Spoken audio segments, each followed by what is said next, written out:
ехать 100 тысяч километров и год нет. Осознание не пришло, я не знаю, когда это придет.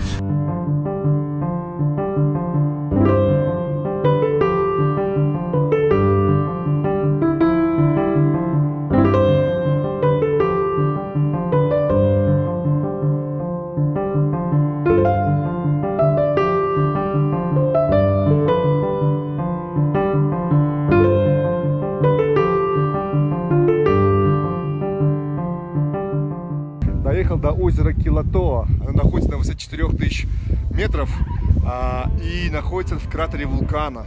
Такая красота. Сейчас попробую сделать трейл, пройтись вокруг озера. Говорят, займет 3 часа времени. Но раз туда доехал, значит пора и походить пешком.